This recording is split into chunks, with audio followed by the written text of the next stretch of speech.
Welcome to the Darkstream. Voxday, voxday.blogspot.com, and Infogalactic News. First of all, happy Mother's Day to all the mothers. I think it's important to recognize both the sacrifice and the contribution that mothers make to our society, to their families, and to their children. One of the problems that we have both as Christians and as alt-right folks is that we have to deal with the artificial lionization of women, which is very, very different than what we're celebrating with Mother's Day, and very, very different than what we mean when we talk about why mothers matter and why mothers are important and why they need to be supported and recognized. Now, it's understandable why so many men on the alt-right tend to feel that way.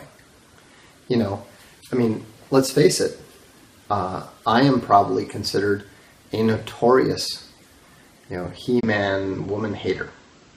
Cernovich is often attacked that way, But the thing is that we are anti-feminist, we are anti-discivilizationist, but that does not mean that we're anti-woman. That does not mean that we're anti-women or anti-mothers. Quite to the contrary. What we recognize is that women in general, and mothers in particular, are absolutely vital to the continuance of Western civilization. And in fact, that is why they have been the primary target of attacks by the left and by the discivilizationalists. When you want to destroy a society, you aim at the pillars, and you aim at the more vulnerable spots.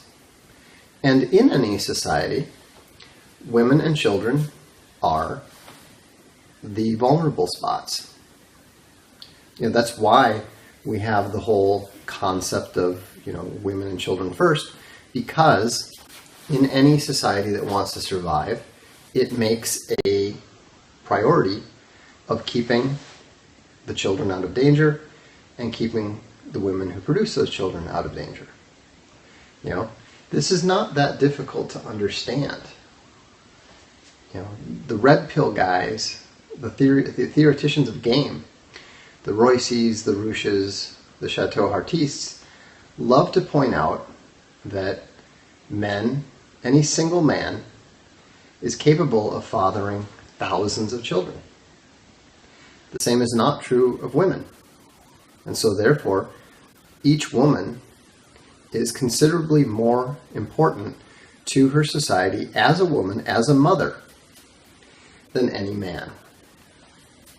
And now, the feminists have caused this importance to be reversed. What they have done is they have denigrated women. They have denigrated motherhood. And they have done so in order to make women want to stop being mothers, to make them to stop wanting to be wives. Now, this doesn't absolve those women who fall for that temptation. There's lots of, trust me, there's lots of smart women that are pushed to do stuff that they don't really want to do. If you take your average smart girl, she is going to get pushed. Well, you have to go to college. oh, well, now that you've got a college degree, I mean, you need to get a good job. I mean, why would, you don't want that to have gone to waste. And then once you're in the job, well, then, you can't quit. I mean, that would be wrong. That would be betraying your education. That would be betraying your company and all that sort of thing. We tend to focus, we on the anti-feminist right, we tend to focus too much on the women who have fallen for the temptation, and we tend to blame them rather than the con artists who have sold it to them. And so, and yes, what we're seeing now, I mean, we are seeing, it's a fact. I have pointed this out myself many times. Women are responsible for 80% of all divorces.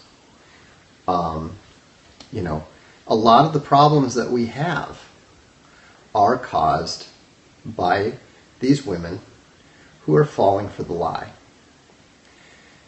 Okay, but the point is, blaming them accomplishes nothing. You're not going to salvage them. You're not going to rescue them. You're not going to prevent other women from making the same mistakes by being angry and bitter and pounding the table. Somebody just asked me, what do I think of men going their own way? I think they're cowards. I think they're useless. They have nothing to offer society. They'll go their own way, they'll die, they'll be forgotten, and they'll have contributed nothing, on average. Now, granted, you have the exceptions. You have Isaac Newton. There's many who believe that, or it's apparently believed that Isaac Newton died a virgin. Now, he made massive contributions to humanity. Tesla made massive contributions to humanity. On the other hand, what a tragic loss to civilization, and what a tragic loss to the human gene pool those men also represented. So, it's difficult. It's difficult in that regard. But the point is, the average man going his own way is not a Tesla. He's not a Newton. Typically, he's just a very bitter gamma, maybe a delta, who's been hurt by women and is going off to sulk. I've run into plenty of these guys at Alpha Game and whatnot, and I do feel bad for them. Most of them are decent human beings who really just want to play by the rules of the 1950s game. And it's not 1950 anymore. It's a very different game now. But so what? We're in a cultural war. We're in a civilizational war, and there are always casualties in war. Okay? So, it's, here's the thing. When I talk to people who talk about this stuff, and look, I am not mitigating the pain that these men go through. I'm not denigrating the pain that these men go through. I am not saying that their anger or their hurt or their bitterness is not well merited. But yes, men should sacrifice for civilization.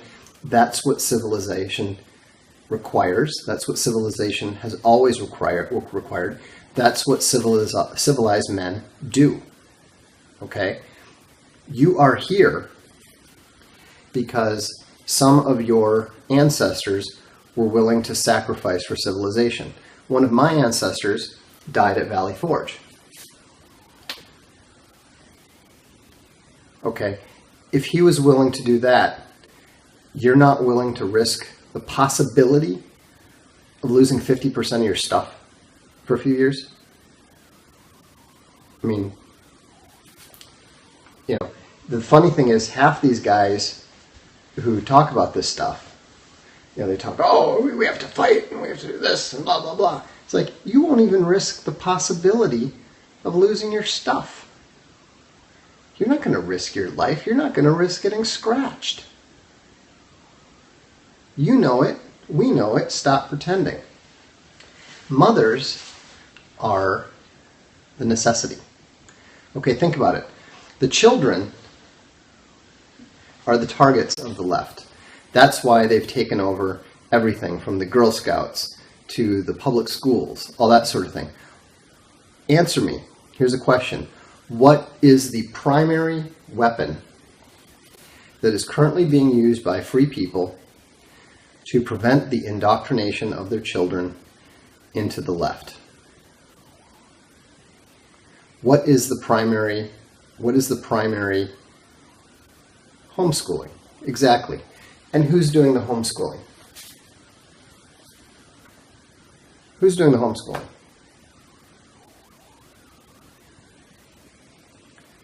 The mothers are. Okay? You know, I've had very little to do with the homeschooling of my children. I taught them to read, and that was about it. You know, everything else from, you know, from the simplest American history to calculus, my wife has taught them. And so, you know, I can't take any credit for their educational attainment, but she can. And, you know, she's sacrificed. She's put in an incredible amount of hours into it.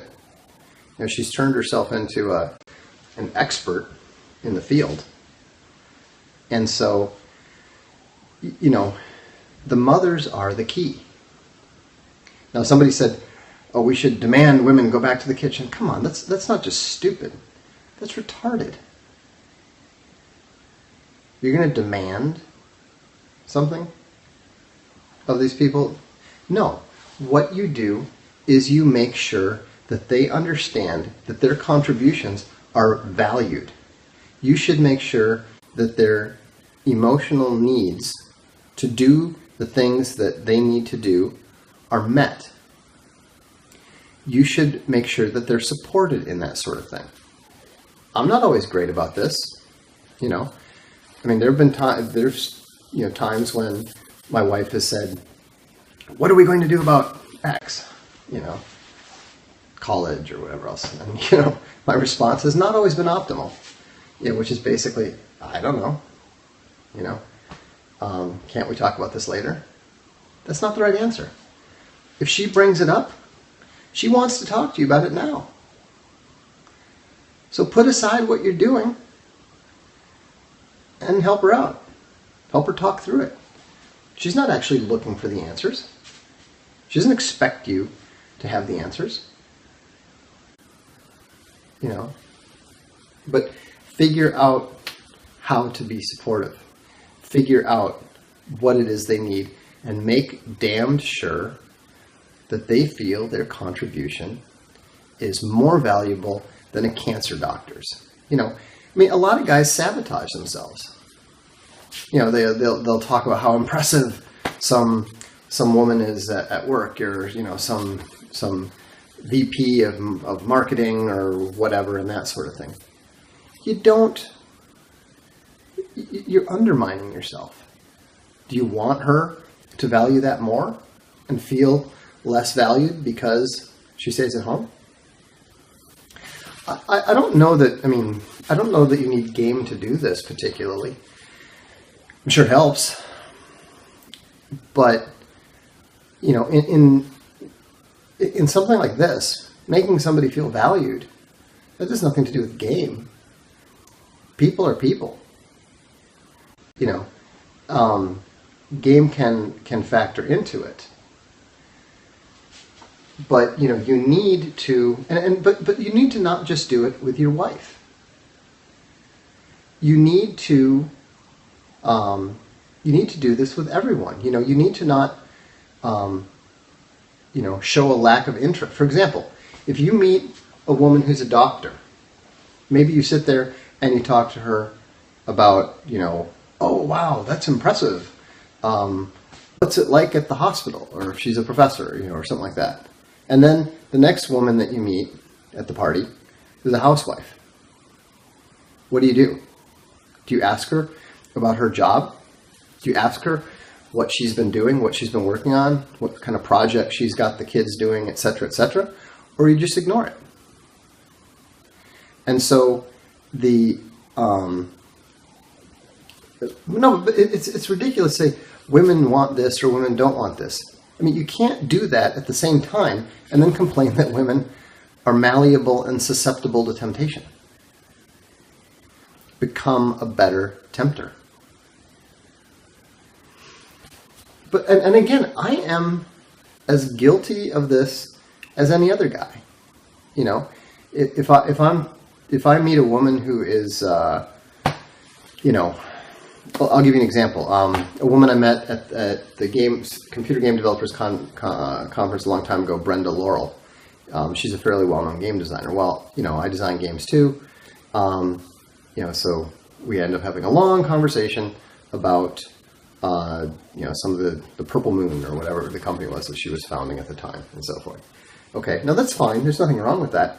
But would I have given the same level of attention to a friend's wife who is a housewife?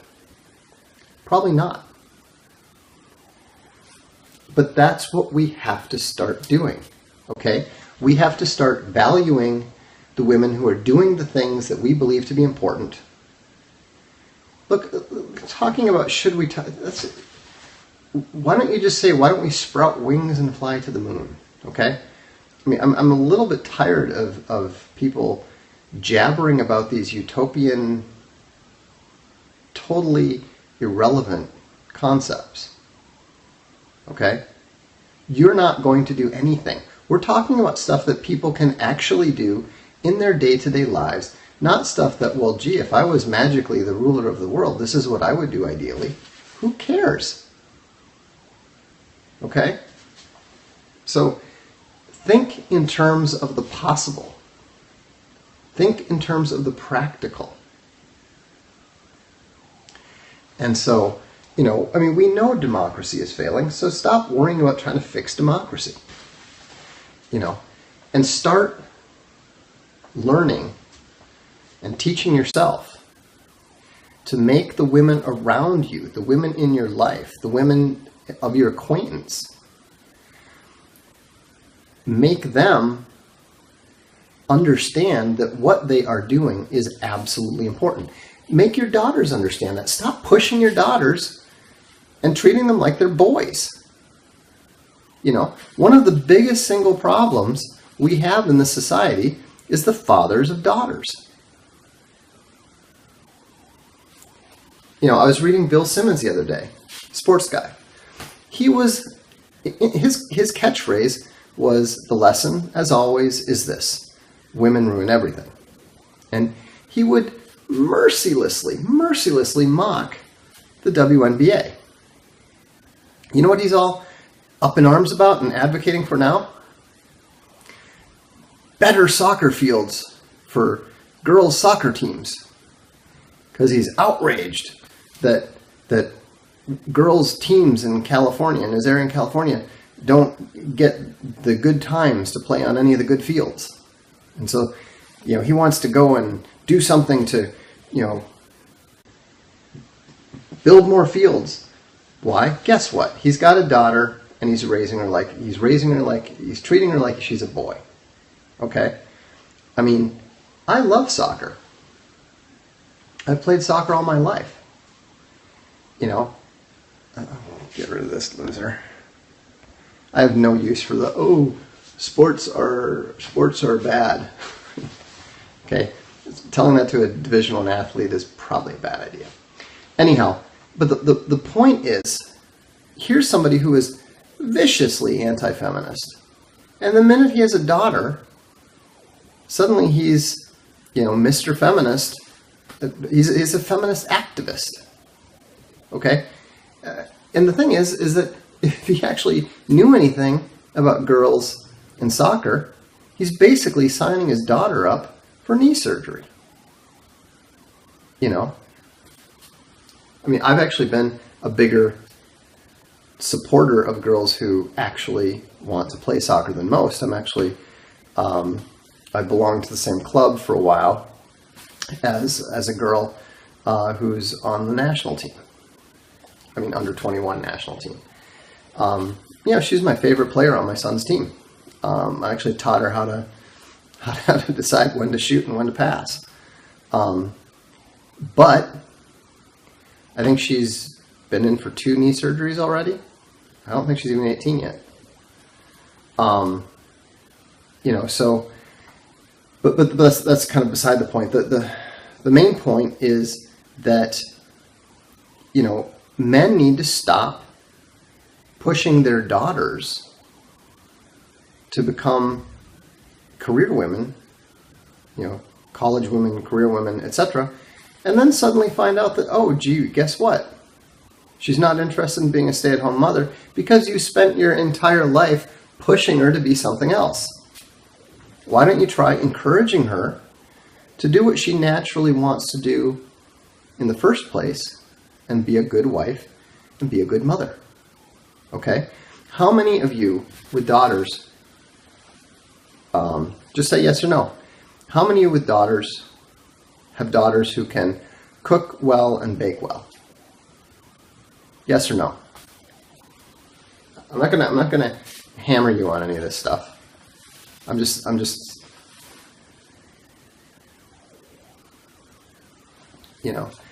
that's important. There's an amazing number of but you can't wait until a daughter gets married for her to learn how to cook. One of the worst things that our parents' generation, that the baby boomers did to Generation X, is that they didn't teach them how to make a home. They didn't teach them how to cook. They didn't teach them how to do any of the things. They didn't teach them home economics. That's what you have to do. It depends. I would tend to steer my daughter away from university, yes. There are certain things, like for example, if my daughter wanted to become a baker, then I would encourage her to go to bakery school or something, because that's something that she can do as a wife and a mother and so forth. But the point is that you need to prepare your children for the life you want them to have. If you are pushing your daughter into the gotta get a good degree, gotta get a good job thing, guess what? You're probably not going to have grandkids. Congratulations. Okay? If your daughter is a math whiz and she wants to, she spends all her time, doing math and whatnot. Okay, then maybe you do want her to send her to MIT. She's probably not going to successfully do the wife and mother thing, or even get to meet the kind of guy with whom she could do that. She probably needs to go meet an MIT dork, right? Let's face it. That's what university used to be. It used to be for the MRS degree. Well, now it's about preventing them from getting married. There's a horrific statistic in Germany. I think that women who get to graduate school are basically, I think 75% of them are barren. And this is tremendous societal costs, because it's basically assuring idiocracy, and it's assuring the kind of demographics that allow the economic idiots to say, oh, well, we need to import 5 million Turks and 10 million Mexicans, or or, you know, because why?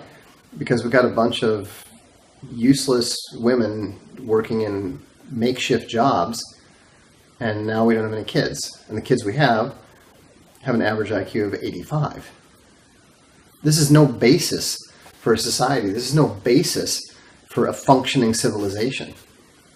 Now, I'm not Donald Trump. You know, I'm not making social policy.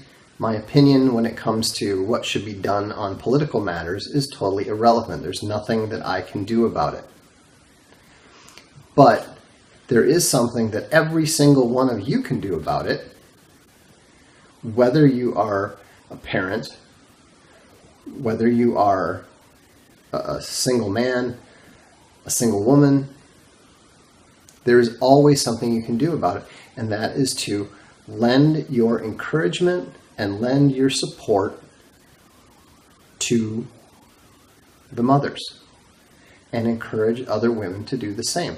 Let them know that they are more important. What they are doing is more important than any doctor, than any scientist, than any, you know, general or whatever else, you know, than any kindergarten teacher.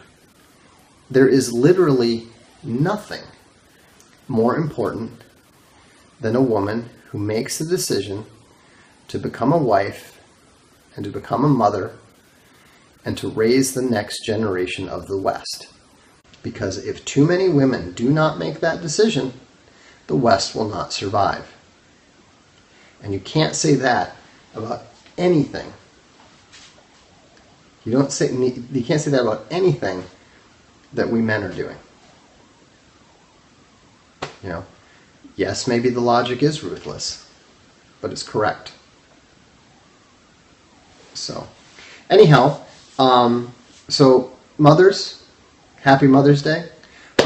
If you appreciated this message and found that it resonated, I would encourage you to do a search either on Google or on my blog. Look for an article I wrote called "The Mother's War," and it makes some of the points that I'm making here in a rather more succinct and articulate manner. Let's face it, video is not my medium. So, anyhow, thanks for tuning in. Stop by Infogalactic News to stay updated on the latest, and we'll look forward to seeing you soon. Have a good evening.